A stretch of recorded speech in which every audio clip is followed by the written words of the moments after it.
Do you want to edit your WordPress website header from your cPanel? Follow this easy and step-by-step guide to do it. First of all, log into your cPanel and open your file manager. Now you have to open your website folder. My one is public_HTML. And once you're here, open the w-content folder and open themes folder, and here search for your theme. My one is 2021, so I'm going to opening this theme folder.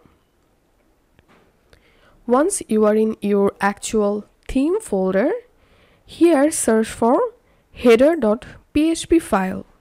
Now right click on it, edit, and then you will jump into your WordPress website header editor. Now from here you can easily add or remove any code to edit your website header.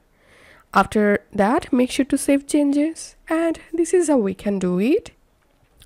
If you find this video helpful, don't forget to subscribe. How to 1 minute.